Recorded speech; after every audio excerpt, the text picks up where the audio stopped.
출발 새아침.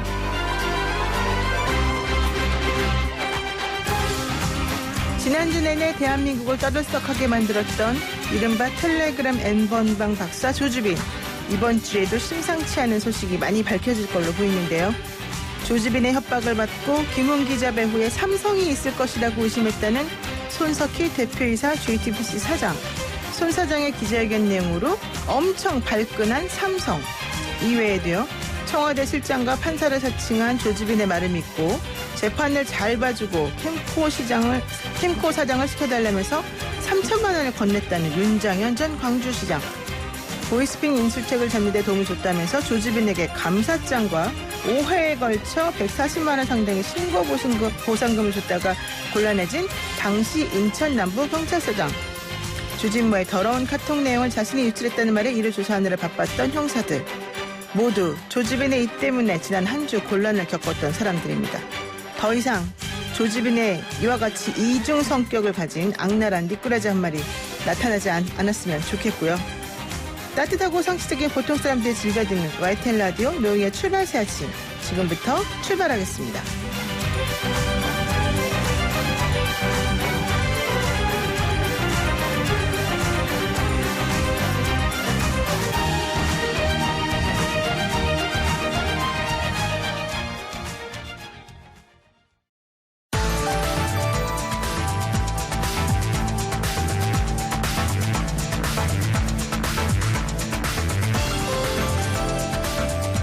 매일 아침에 꼭 알아두어야 될 뉴스를 골라서 정리해주는 시간입니다. 오늘은 출발 새 아침에 처음 찾아온 오창석 시사평론가와 함께하겠습니다. 안녕하세요. 네, 안녕하세요. 오창석입니다. 인사가 아주 그냥 시원시원한데요. 자, 오늘 첫 번째 소식. 당정청이 소득하위 70% 4인 가구 100만 원 지급하기로 했다. 이런 식으로 가닥이 잡혔다고 얘기를 했는데 네. 문재인 대통령 결정만 남은 상황입니까? 네, 지금 문재인 대통령 결정만 남은 상태라고 보면 되는데요. 네. 일단 빠르면 오늘입니다. 3월 30일 최종 결정이 될 것 같습니다. 소득 하위 70% 가구에 4인 가구 기준 100만 원의 긴급 재난지원금을 지원하기로 결정한 것으로 보입니다. 당초 개인별 지급이 아닌 네. 가구별 지급을 결정을 했는데요. 지금 통계청 자료에 보면은 대한민국은 2,050만 가구가 있습니다. 네. 이 중 약 1,400만 가구가 여기에 해당될 것으로 보입니다. 그러면 4인 가구가 아니라 뭐 3인 가구, 2인 가구 이런 사람들은 안 주는 겁니까? 그러니까 이제 4인 가구 기준 100만 원 정도라서요. 3인 가구는 조금 더 금액이 떨어질 것이고 5인 가구 좀 금액이 올라갈 것으로 보이는데요. 네. 일단 4인 가구 기준 월소득 712만 원 정도로 추산이 되고 있습니다. 저희가 보통 연봉 1억을 계산하면 실수령액이 650만 원 정도거든요. 그렇기 네. 때문에 부부 맞벌이로 본다라고 하면은 연봉 5천만 원에서 5,500만 원의 맞벌이 가구까지 포함될 것으로 보입니다. 그렇군요. 소득 하위 70%면은 어쨌든 중위 가족들도 좀 포함되는 것 같기도 한데. 네, 맞습니다. 이 부분 관련해가지고는 또 조금 서로 얘기가 있는 것 같기도 해요.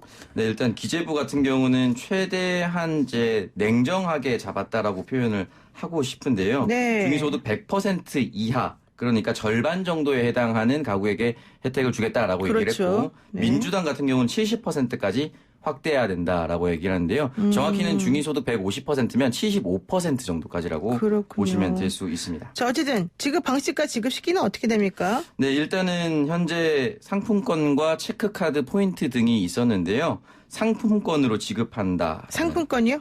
결국에는 이제 지역 경제를 살리기 위한 것이 네. 경기 부양책이기 때문에 지역에서만 쓸 수 있는 한정된 시한을 가진 상품권으로 갈 것으로 보이고요. 지금 민주당 관계자 그리고 청와대 관계자 모두 공통적으로 5월이 가장 큰 고비일 것이다. 이런 얘기를 해서 선거가 끝난 직후부터 5월에는 바로 사용할 수 있도록 준비하겠다.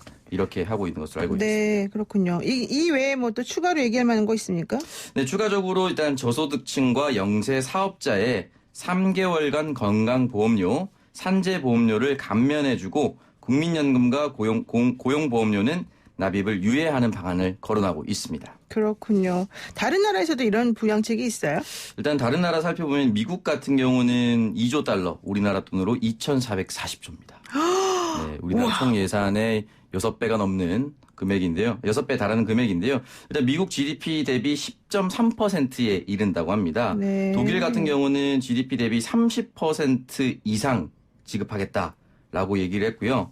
일본 같은 경우도 역시 GDP 10% 규모입니다. 지금 대한민국이 지금 얘기하고 있는 가구별 100만 원은 약 60조 선이거든요. 네. 다른 그 경기 부양책, 산재 보험료를 감면해준다라는 등등을 다 합쳐봤자 130조대인데 이건 GDP 대비 7% 수준이 될 것으로 보입니다. 그래도 뭐 미국은 나라도 크고 사람도 많고 돈도 많으니 이런 아주 그냥 통 큰 그런 부양책이 나오는군요. 네. 그리고요 또 개학이 또 연계된다는 얘기가 좀 조금씩 나오네요. 이거 어떻게 되는 겁니까? 일단 최종 결정 역시 3월 30일 오늘 나올 것 같은데요. 네. 4월 6일 개학이 예정되어 있습니다.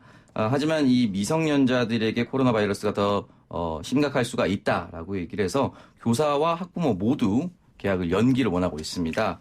지금 통계 자료를 보면요.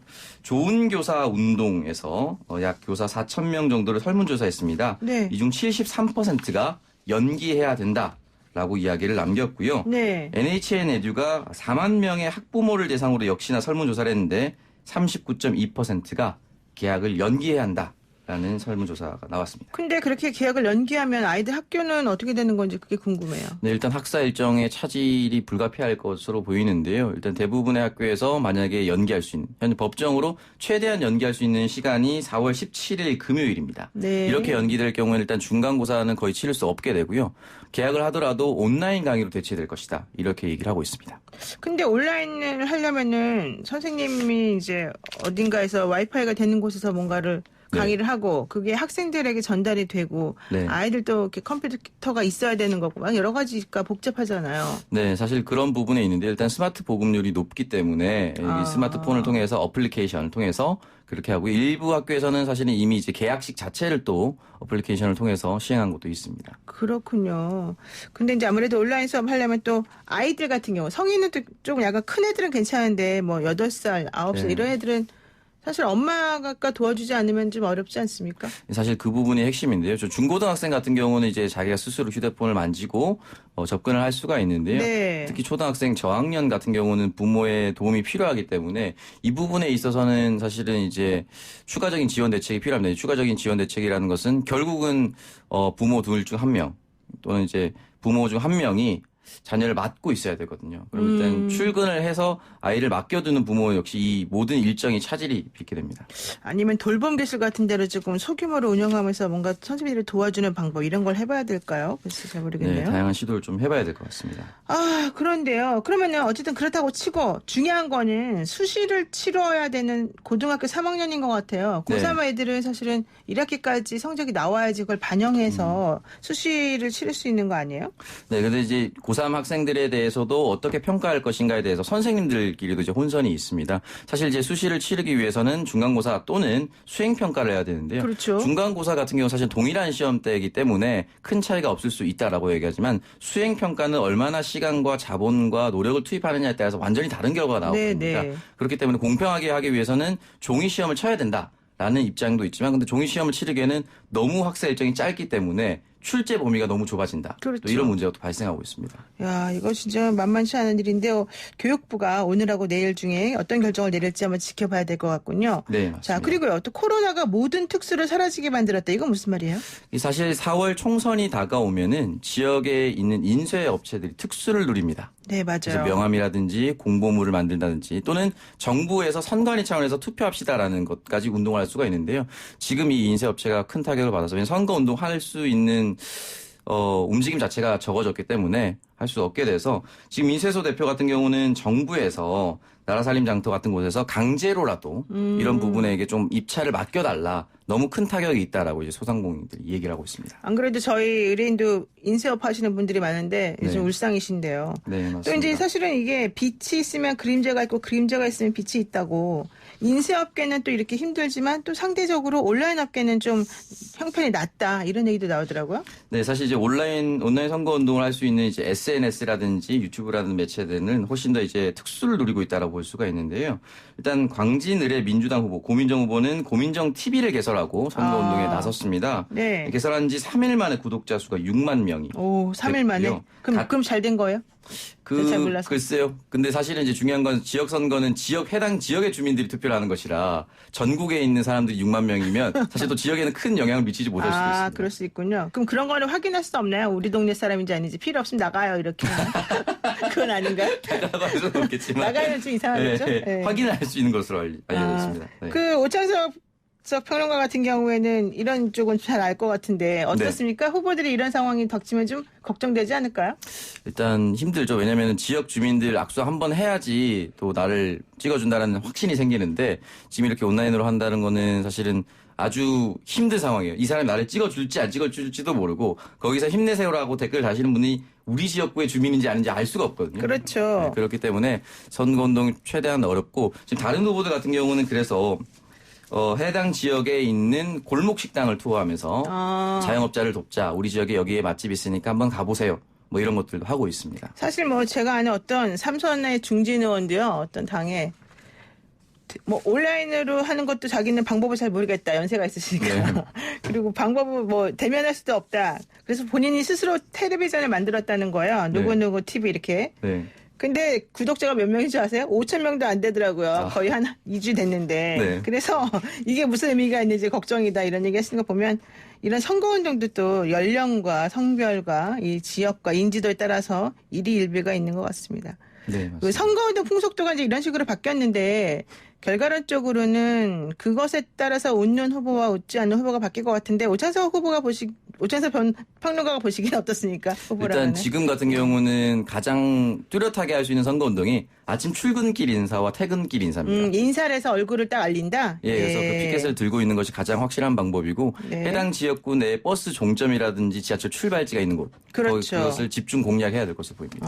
그러니까 버스나 전철이나 이런 식으로 대중교통을 할 수 있는 곳에서 출근길 인사하는 거를 일단 기본으로 한다 이거군요. 네. 네, 그리고요. 경제 성장률 전망치가 일제히 하향 조정되면서 G20 주요 20개국 중에서 17개 나라가 마이너스 성장을 기록할 것이다. 또 전 세계 가계부채 비율이 사상 최고를 기록할 것이다. 이런 전망도 있습니다. 이건 뭔가요? 네, 일단 이거 영국 경제기관인 이코노미스트에서 발표한 내용인데요. 네. 한국 같은 경우는 당초 경제 성장률을 2.2%에서 마이너스 1.8%로 낮춘 4%포인트가 낮아졌습니다. 그러네요. 사실 우리나라만 낮아진 것이 아니고요. 미국과 일본 등등 모든 나라가 대부분 하향 조정이 됐습니다. 아무래도 지금 경제가 움직이고 있지 않기 때문에 그리고 경기부양체계라고 해서 나라에서 돈을 찍어서 뿌리고 있는 입장이기 때문에 어떤 경제 성장을 바라기에는 좀 어려울 것으로 보입니다. 그러면은 전 세계적으로 이렇게 돈을 뿌려댄다 하더라도 이 경제가 좀 제대로 돌아가기까지는 시간이 많이 걸릴 거잖아요. 네, 맞습니다. 그러면은 그 기간 동안 얼마나 잘 버티느냐의 문제인가요? 그렇게 볼 수가 있는데요. 사실 각국의 이제 경기 부양책을 보면은 결국 내수 경기를 돌릴 수 있는 그러니까 돈을 풀어서 강제로 내수를 돌리고 있는 이런 방식을 취하고 있습니다. 그렇기 때문에 이 부분에 있어서는 사실은 버티기 작업이라고 볼 수가 있고 코로나 바이러스가 5월에 최대치를 기록할 것이다. 이런 전망이 많은데요. 그렇다면 5월부터 6월까지 각국들이 어떻게 버티느냐에 따라서 경제 성장률도 다르게 조정이 될 수도 있을 것처럼 보입니다. 그러니까요. 또 중국하고 미국처럼 내수로만 모든 걸 해결할 수 있는 나라도 있지만 우리나라 같은 경우는 좀 애매하잖아요. 우리나라는 굉장히 취약하죠. 이런 네, 부분에 있어서. 내수로만 해결할 수가 없죠. 네, 맞습니다. 이렇게 되면 결국 세계 경제가 돌아야 된다는 얘기인데 그때까지 얼마나 잘 될지 오창석 평론가가 열심히 뛰어야 되겠습니다. 네, 그렇게 하겠습니다. 예, 오늘 말씀 잘 들었고요. 오늘 첫 시간이었는데 어땠습니까? 오늘 첫 시간인데 오랜만에 아침에 일찍 일어나서 군대 온 것 같은 느낌이. 그렇군요. 네, 지금 머리 스타일도 보시면 아시겠지만 상당히 까까머리가 돼 있습니다. 네, 지금까지 오창석 평론가와 함께했습니다. 고맙습니다. 감사합니다. 네, 뉴스 브리핑 시간이었습니다.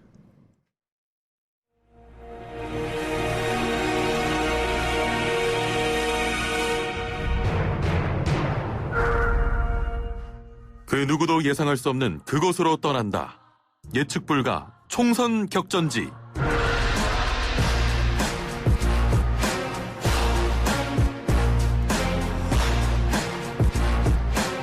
코로나19와 사투를 벌이는 사이에 봄이 왔네요. 이렇게 계절이 바뀌어서 총선 시계가 부지런히 움직이고 있는데 사실 우리가 봄을 잘 느끼고 있는지 그것이 궁금합니다. 코로나19가 거세게 휩쓴 대구의 봄, 지금 어떤 상황인지 한번 살펴보겠습니다. 대구가 지역구이기도 하고요. 이번에 대구 수성갑에 출마하시는 미래통합당 주호영 의원 연결해서 대구의 힘든 상황 한번 알아보겠습니다. 주 의원님 안녕하세요. 예, 안녕하십니까. 주호영입니다. 요즘에 대구에서 선거하시느라고 저희 방송 출연 지금 맨날 라이브를 하시다가 못하시게 됐는데 어떻습니까? 우리 옛말에 출래 불사춘이라는 말이 있지 않습니까? 네. 이 봄이 와도 봄이 온 것 같지 않다는 그런 말인데 대구도 지금 벚꽃이 만개해서 자연 현상으로는 완전히 봄이 왔습니다만은 네. 대구 시민들 마음은 많이 얼어붙어 있고 또 선거운동하는 저희들로서도 가급적 대면 접촉은 피하고 또 명함을 드리더라도 그 소독된 고무장갑을 끼고 드리는 그런 상황입니다. 그런데다가 이제 이게 시간이 오래도록 지속이 되니까 힘든 분들이 점점 더 힘들어져서 어제는 이제 그 생활고를 비관하면서 분신하려고 하던 분도 생겼고 이래서 다들 좀 침울하고 착잡한 그런 상황입니다. 그 대구 황금사거리에서 생활고 때문에 비관해서 분신하겠다고 하셨던 그분 말씀하시는 거죠? 그렇습니다. 예. 근데 시민들이 말려가지고 아주 그 안 좋은 일은 벌어지지 않았다 이런 얘기 나오던데요. 참으로 다행인데요. 그 황금사거리가 상당히 사람들이 많이 다니는 번화한 거리인데 월세 600만 원이 밀렸다. 코로나로 생활이 어렵다면서 이제 인화물질을 붓고 분신하려는 것을 지나가는 행인들이 말려서 다행히 이제 큰 상처를 입지는 않았습니다만은 다들 남의 일이 아닌 것처럼 걱정하고 있죠. 그렇죠. 사실 얼마나 놀랬겠습니까? 그 동네 지나가시는 분도 그렇고 그분을 아는 분도 그렇고. 자, 어쨌든 지금 현재 대구는 그 긴급 생계자금의 지급 시점과 방법을 두고 사실은 상당한 논란이 있는 걸로 알고 있습니다. 권영진 예. 대구시장이 이것 때문에 쓰러지기도 하지 않았습니까? 예. 이게 무슨 상황이에요? 저는 이 논란이 실제보다는 조금 많이 확대돼서 알려졌다고 생각을 하는데요. 과장되게 알려졌다? 그렇습니다. 이제 두 가지입니다. 현금 지원할 것이냐 말 것이냐인데 네. 지금 전국의 이 지방자치단체 중에서 현금 지원하는 곳은 한 곳도 없습니다. 왜냐하면 현금을 지급하면 빠르기는 하지만은 그것이 언제 쓰여질지도 모르고 그것이 또 그 지방자치단체 밖으로 나가는 것도 막을 방법이 없습니다. 네. 그래서 긴급 생계 자금을 지원하는 각 자치단체 중에서 현금 지급하는 곳은 한 곳도 없고요. 네. 그래서 선불 카드나 보통 상품권을 지급하면서 사용기간에 제한을 둡니다. 장소도 제한을 두고 그 지역에서 언제까지 다 쓰라는 거죠.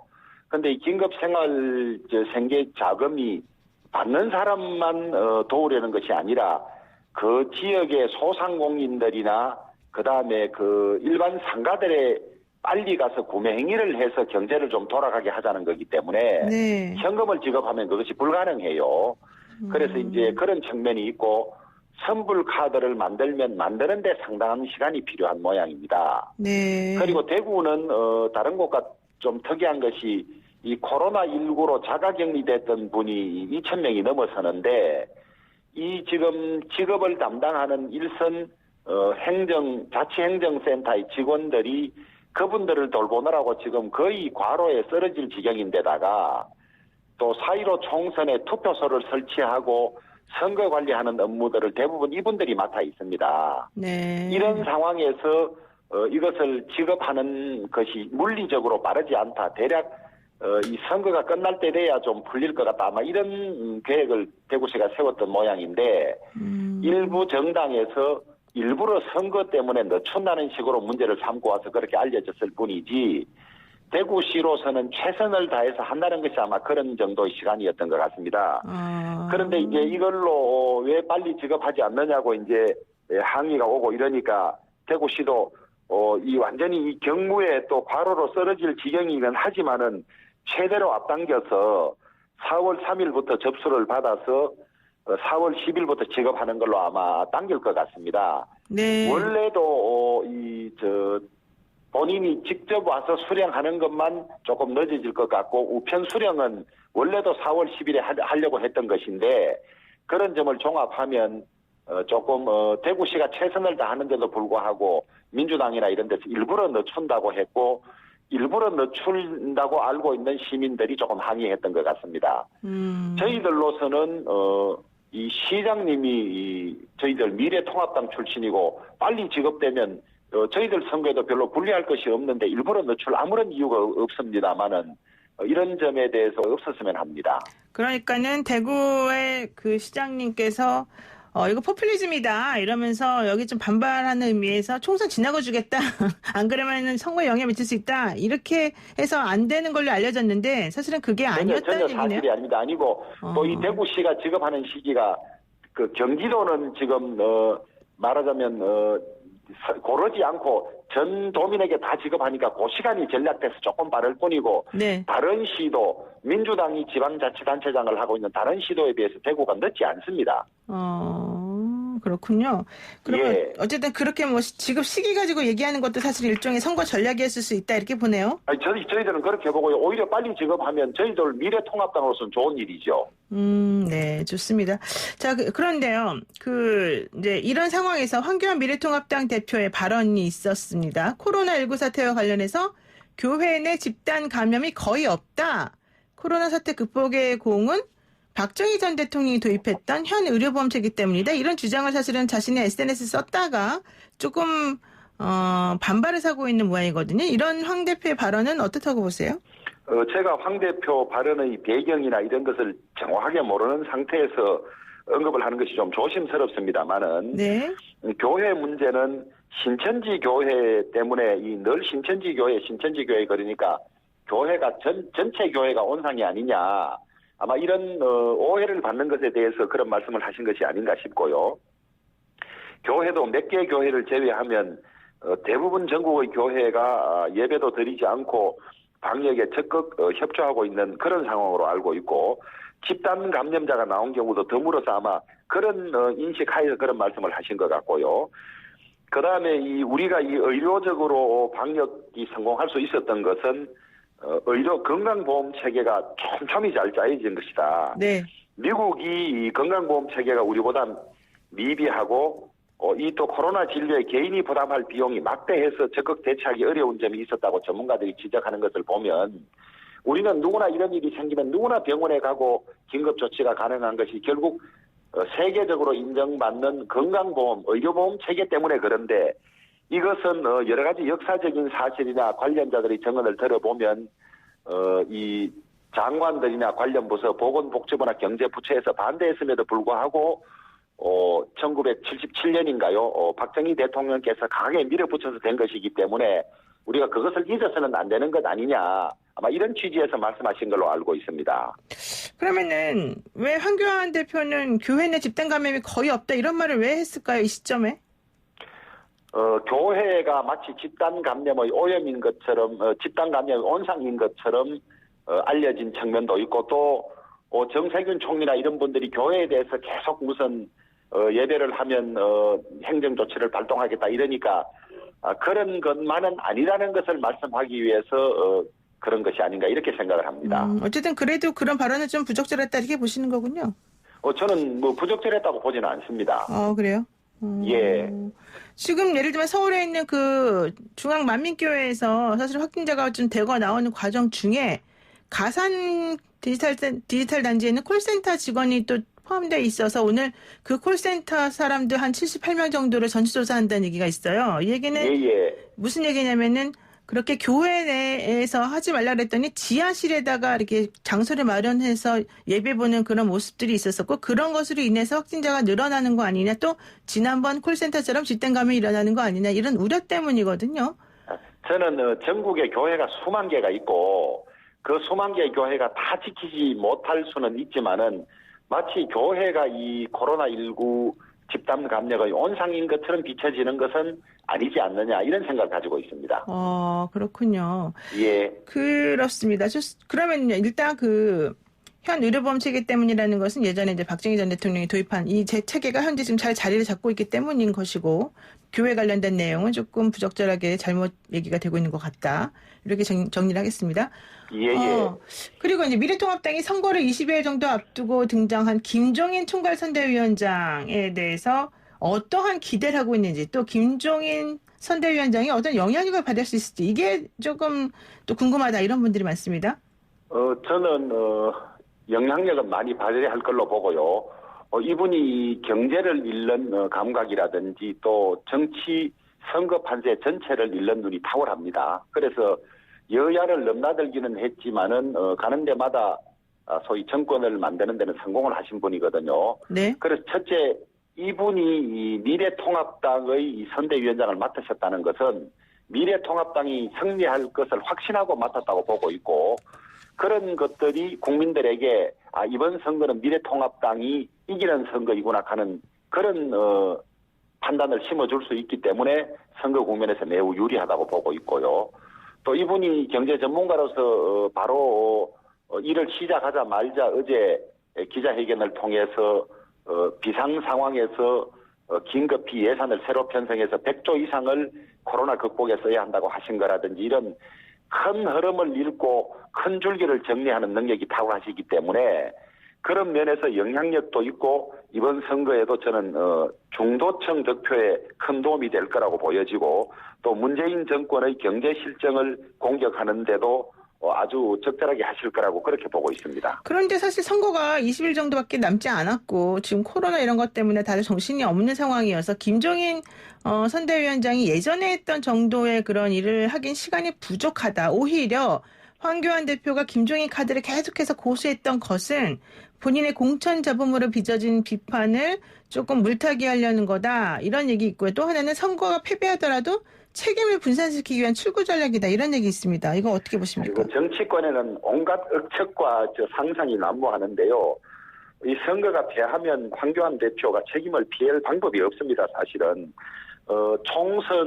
공천을 관장하고 총선을 책임진 대표가 총선 패배 이후에 그 자리를 유지한 적은 없기 때문에 그것은 황교안 대표를 일부러 상처내기 위해서 만들어낸 말에 불과하다고 보고 있고요. 선거에 있어서 20일은 대단히 긴 기간입니다.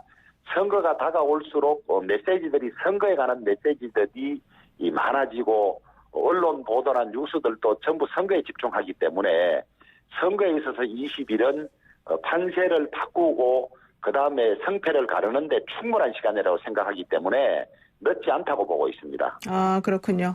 그러면 이제 대구 관련된 선거 얘기 잠깐 해보고 정리하겠습니다.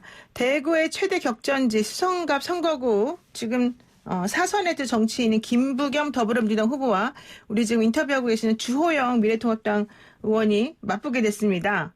근데 특히 주호영 의원은 조금 불리하다 이런 얘기 나옵니다. 왜냐하면 지역구를 옮겼기 때문이다. 이렇게 보는데 이거 어떻습니까? 지역 내 분위기. 지역구를 옮겼다고 조금 불편해 하시는 분도 없지는 않아요. 다녀보면. 그렇죠. 그런데 더 많은 분들이 잘 왔다. 지금 김부겸 후보가 4선이고 장관까지 거쳐서 무게감이 있었는데 미래통합당 후보들은 전부 초선에 도전하는 분들이어서 선뜻 결정을 못했는데 의정활동도 잘하고 또 널리 알려진 주의열이 와서 아주 든든하다는 분도 많고 수성구 갑을은 투표하는 걸로만 구분이 돼 있지 사실 수성구는 행정 단위가 하나입니다. 그래서 저는 투표는 수성을에서 하고 또 판단을 받았지만은 여러 가지 사업이라든지 당정 협의라든지 수성갑 상황도 못지않게 잘 알고 있어서 옮겼다는 것이 다른 분들이 생각하는 것처럼 그렇게 무슨 생소하다든지 그런 것이 아니어서 저는 괜찮다고 보고 있고요. 네. 오히려 이름도 알려지고 같이 봤던 분들이 많아서 저는 아주 괜찮다고 생각하고 있습니다. 긍정적 마인드를 갖고 계시는데 예. 지금 그 대구가 12개 선거구인데 그중에서 민주당 의원의 지역구가 수성구 갑과 북구 을이란 말이에요. 그렇습니다. 지금 여기에서 지금 2개 중에 하나를 뺏으러 오신 거잖아요. 예. 그런데 사실 여기가 고소득층, 젊은층, 전문직 종사자 이런 분들이 많아서 상대적으로 진보 색채가 짙다라는 평가를 받아요. 저는 그렇게 생각하지 않고요. 그 이전에는 쭉 우리 보수 정당의 지지가 압도적으로 높았습니다만은 우리 그 공천 파동으로 비판을 많이 받았던 이항구 의원, 그 다음에 그 김문수 지사 이런 분들이 와서 지역 관리를 하는데 실패했기 때문에 그런 상황이지 사실은 이 수성갑이 보수의 본산이고 아주 괜찮은 지역이기 때문에 금방 회복이 됐다고 보고 있고요. 많은 여론조사에서 제가 그 오차 범위 내에서 지고 있는 조사도 하나 있지만은 제가 많이 이기고 있는 조사가 훨씬 더 많습니다. 그런데 여기 보면 이제 무소속 이진훈 후보가 사실은 변수 아니냐. 수성구청장을 2번이나 하고 대구시장 선거에도 나선 적이 있기 때문에 인지도가 매우 높은데 주호영 후보 때문에 전략공천 때문에 경선에서 배제돼서 상당히 불편해하고 있다. 불출마 압력을 주 후보로부터 받고 있다는 얘기도 하고 있다. 뭐 이런 얘기 나오거든요. 아니 제가 불출마 압력을 넣으면 그건 선거법 위반이 될 수 있어서 저는 그런 일이 없고요. 네. 다만 이제 보수의 표를 갈라서 민주당 후보를 어부지리하게 하는 일은 있어서는 안 되겠다는 생각들을 많은 사람들이 해서 그런 의견이 전달될 뿐이지 제가 누구에 부탁을 한다든지 직접적으로 그런 이야기를 한 적은 전혀 없고요. 네. 오히려 지금 문재인 정권의 폭정과 무능을 심판해야 되는데 보수가 이렇게 갈라져서 또 그분이 2번이나 우리 당의 공천으로 구청장을 한 분입니다. 그렇죠. 자기가 공천받아서 할 때는 그 혜택을 누리고 이제 와서 공천이 배제됐다고 이러는 것은 조직인이나 당인으로서 잘못된 것이 아니냐. 그런 비판도 적지 않습니다. 네. 마지막으로 하나만 여쭐게요. 김부겸 의원 선거사무실에 계란 투척한 사람이 화제가 되기도 했는데요. 이 일은 왜 이런 일이 벌어진 걸까요? 그거 잘못됐죠. 이제 정치가 진영으로 갈라져서 격렬하게 대립하다 보니까 나와 생각이 다른 사람들에 대해서 이렇게 이제 폭력을 행사한 것인데 일반 폭력도 나쁘지만은 민주주의 꽃인 선거 과정에서 폭력은 훨씬 더 나쁜 것이죠. 네. 보니까 지역도 다른 서구 쪽의 사람이고 그다음에 정당 소속도 거구적인 성격을 가지고 있는 그런 사람으로 알려졌습니다. 주 의원님께 계란 던진 사람은 없나요? 되고 이런 일이 2번 다시 있어서는 안 될 것입니다. 주 의원님께 계란 던지는 사람은 없나요? 없습니다. 예, 알겠습니다. 오늘 말씀 여기까지 듣겠습니다. 고맙습니다. 예, 감사합니다. 네, 지금까지 미래통합당 주호영 의원이었습니다. 네, 여러분은 지금 3월 30일 활기찬 월요일 노영의 출발새 아침 듣고 계십니다. 잠시 후 2부에서 뵐게요. 아침을 시작하는 슬기로운 방법. 오늘 내게 이로운 뉴스.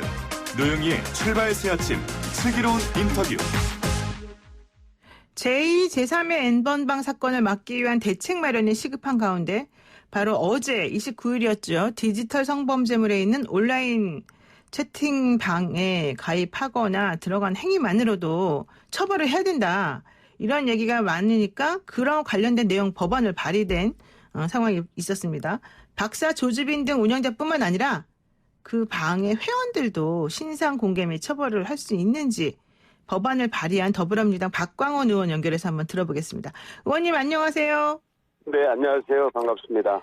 요즘 N번방 때문에 너무 정신이 없고 그런데요. 네. 우선 어제 네. 발의하신 법안 내용에 대해서 간략히 설명을 조금 해주실까요?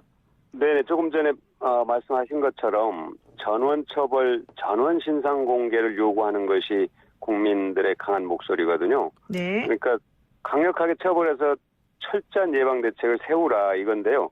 우선 말씀을 드리면 첫째는 정보통신망법에 디지털 범죄단체 조직죄를 신설하는 것입니다. 예, 우리 형법에 이제 범죄단체 조직 제가 명시되어 있는데요. 네네. 거기에는 이제 예를 들면은 범죄를 목적으로 하는 단체나 집단을 조직하거나 가입하거나 그 구성원으로 활동한 경우 범죄단체 조직죄로 처벌할 수 있도록 돼 있잖아요. 네. 그런데 사실은 이게 우리 오프라인, 그러니까 온라인이 아닌, 인터넷이 아닌 오프라인의 범죄에 대한 얘기란 말이죠. 그런데 우리 세상은 사실 지금 인터넷이 지배한다고 할 수 있을 만큼 엄청나게 디지털 범죄, 디지털 그 망을 이용한, 그 기술을 이용한 범죄들이 정말로 발달해 있는데 그것에 대해서는 다소 좀 미흡한 것 같아서 그런 디지털 범죄단체 조직죄를 신설하는 것이고요. 두 번째는 성폭력범죄처벌법에 그 범죄 형량을 좀 대폭 강화했고, 셋째는 그 성착취물 불법 촬영물의 협박이나 강요행위를 형법의 협박죄가 아닌 성폭력범죄처벌법의 성범죄를 규정해서 더 강력하게 처벌할 수 있도록 하자는 것이고요. 넷째는 불법 촬영물임을 알고도 갖고 있는 것, 소지하거나 시청하는 것, 이 행위도 성범죄로 규정해서 성범죄 범죄에 포함시켜서 처벌하자 하는 것이고, 마지막으로 이제 신고 포상제를 도입해서 공익 제보를 활성화할 근거를 마련했다. 이게 내용의 핵심입니다. 제가 들어보니까 너무너무 좋은 아주 정교한 그런 법안인 것 같은데요. 네. 예컨대 보이스피싱 같은 경우에도 예전에는 단순 사기로만 처벌을 하다가 이제는 네. 조직적으로 행위의 기능적 그 역할 분담이 있다는 이유로 이걸 네. 범죄단체 조직죄로 사실은 처벌하는 경향이 요즘에 늘어나고 있거든요. 네네. 그와 마찬가지로 이 디지털 성범죄에 대해서도 디지털 성범죄 단체 조직죄를 따로 만드는 거 네네. 괜찮을 것 같은데, 근데 이런 거는 그럼 기존에 있는 범죄단체 조직죄랑 뭐 틀린 게 있습니까? 그러니까 이제 범죄단체 이 범죄를 보시면 그 불법 그 성착취 영상물을 촬영하고 제작하는 사람이 있고요. 네, 그렇죠. 또 유포하고 판매하는 사람, 그리고 그 방에 들어가서 돈을 엄청나게 많이 내고 회원으로 가입하는 사람, 이런 사람들 있잖아요. 소비자들. 네. 사실은 이게 다 하나의 범죄 행위를 똑같이 하는 행위다. 네네. 이렇게 볼 수가 있어서 이 모두를 다 범죄단체 조직 죄로 처벌해야 되는 것 아닌가. 그래서 이제 법률 전문가들과 상의를 했더니 충분히 가능하다. 조금 전에 진행자께서 말씀하신 것처럼 보이스피싱에 관련된 사람들도 전부 그런 범죄단체 조직죄로 처벌할 수 있도록 하자는 이제 그 흐름이잖아요. 네네네. 그만큼 이 디지털 범죄의 심각성이 커진 거죠. 그래서 따로 이제 이 디지털 범죄단체 조직죄를 신설해서 보다 명확한 근거를 확보할 필요가 있다. 이것이 이 어제 낸 법안의 그 아주 골자가 되겠습니다. 그렇군요. 그리고 또 하나 여쭤보고 싶은 게 그 성범죄물로 만들어진 그런 영상물인 걸 알면서도 소지하거나 보는 것만으로도 처벌을 하도록 하겠다 지금 말씀을 하셨는데, 네. 사실 이렇게 그냥 단순히 보는 것만으로도 강력히 처벌한다는 게 생각보다 쉽지는 않았던 거예요, 그동안에는. 그렇죠. 그러니까 이것이 이제 이번에 보면은 우리가 심각하게 느끼는 것이 돈을 엄청난 거금을 두고 이제 회원으로 가입을 하고 그런 분들은 명확하게 그 이제 범위를 갖고 있는 건데 단순히 이게 보는 것, 이게 불법 촬영물임을 알면서도 보는 행위, 이것도 소지하는 행위, 이것도 처벌하는 것이 이 범죄의 싹을 근본부터 잘라내는데 매우 효과적인 예방책이 아니겠는가, 이렇게 전문가들은 지적을 하고 있습니다. 네네. 네. 그리고 또 하나 좀 저는 그냥 조언을 드리는 건데 지금 말씀하시는 것 중에 이런 것만 추가하면 어떨까 싶어요. 왜냐하면 그냥 이 단순히 성범죄와 관련된 영상을 소지하는 것 말고 그 성범죄 영상물이 미성년자를 대상으로 하는 거냐, 아동을 대상으로 하는 거냐, 뭐 성인을 대상으로 하는 거냐에 따라서 사실은 그 가벌성이 더 달라져야 된다고 보거든요. 그렇죠, 그렇죠. 그러니까 이제 아동이 관련된 아동을 위한 그런 불법 영상물의 경우 훨씬 더 무겁게 그렇죠. 처벌하죠. 예. 미국 같은 경우도 엄청나게 더 무겁게 처벌하고 있는데요. 이 부분에 대해서는 말씀하신 것처럼 좀 더 이 논의를 하고 있습니다. 지금 이제 국회 입법조사처라든지 전문가들과 보다 더 정교하게 이 부분을 더 강하게 처벌할 수 있는 확실한 근거를 마련하기 위해서 논의를 하고 있는 중입니다. 네, 그렇군요. 자, 그리고요. 지능적이고 기술적으로 성범죄가 발전해 가는 것에 비해서 법은 이에 한참 미치지 못하는 수준이기 때문에 성범죄 피해가 계속해서 반복된다, 이런 지적이 있습니다. 여기에 대해서는 맞습니다. 어떤 생각 가지세요? 예. 그런데 지금 이제 현재 디지털 성범죄는 웹사이트를 통해서 이제 파일을 배포하는 형식에서 엄청나게 진보를 한 겁니다. 진화를 한 겁니다. 그래서 스마트폰을 통해서 실시간 스트리밍하는 그런 형태로까지 발전을 했는데요. 네네. 좋지 않은 발전인데, 근데 이런 기술을 바탕으로 해서 이제 생산하고 유통하고 또 아까 말씀드린 것처럼 협박하고 소비하는 행위가 이제 반복적으로 이루어지면서 이게 하나의 산업처럼 돼버렸어요. 이게 놀라운 이제 우리 사회의 한 부분인데, 저는 이게 우리가 정말로 이번 기회에 경각심을 갖고 강력하게 대처하지 않으면 안 된다. 그러니까 아까 말씀드린 디지털 범죄단체 조직죄를 신설하고 또 소지하는 것, 이것만으로도 처벌하자 하는 그런 국민적 공감대를 바탕으로 강력한 대책을 세우는 게 필요하다. 그래야 물론 기술을 앞서서 우리가 법을 만들 수는 없습니다만 기술이 저만큼 가 있는데 법은 아직도 수십 년 전의 것을 그대로 갖고 대책을 예방을 한다는 것은 사실상 불가능하다 이렇게 보는 겁니다. 그런데 지난번에 소란의 사건도 그렇고요. 이번에 N번방 사건도 그렇고요. 뭐 사건이 터지면은 뭐 입법하겠다 뭐 하겠다 말은 많은데 현실적으로 된 건 없고 특히 이번에 N번방 사건 터지면서 입법하시겠다는 게 박강원 의원만 있는 게 아니라 다른 의원님들도 몇 분 계신 걸로 알고 있는데 그분들이 발의한 안 같은 경우는 이번 사건에는 또 적용을 못 하잖아요. 그럼 계속 똑같이 반복되는 거 아닙니까? 그래서 이제 그 문제가 굉장히 이제 중요한 부분입니다. 정확한 부분을 말씀하셨는데요. 사실 헌법과 형법에서 그 소급입법을 금지하고 있지 않습니까? 네. 그런데 이제 헌법재판소가 아주 예외적으로 소급입법을 인정한 사례가 있더라고요. 그러니까 공익의 중대한 어떤 공익의 사유가 소급입법을 정당화할 경우라는 그런 이제 아주 특수한 경우에 소급법을 인정을 했는데 저는 이번 이 N번방 사건 같은 경우는 국민들의 공감대가 형성돼 있고 또 충분히 사회적 합의가 가능하기 때문에 이 지금 N번방 사건에도 적용해야 된다 하는 생각을 갖고 논의를 좀 활성화시켜 보려고 합니다. 그래서 지금 현재 선거 기간 중이긴 합니다만 이 논의가 가능할 수 있도록 한번 상임위원회에서 얘기를 해보고 만일 그게 어렵다면 선거가 끝나는 즉시 바로 이 논의에 착수해서 소급입법이 가능하도록 논의를 좀 공론할 필요가 있다 이렇게 생각을 합니다. 그러니까 형벌 불소급의 원칙이 원래 형사적으로는 있지만 소급입법을 네. 예외적으로 허용하는 그런 그 공익이 우선되는 사유가 있을 때는 정당화하는 경우로 해서 이번에는 한번 좀 해보자 이런 얘기시네요. 마지막으로 하나만 여쭤볼게요. 피해자랑 가해자가 있는데 피해자 보호는 너무 소홀하다 이런 얘기 있습니다. 이건 어떻게 하실 건가요?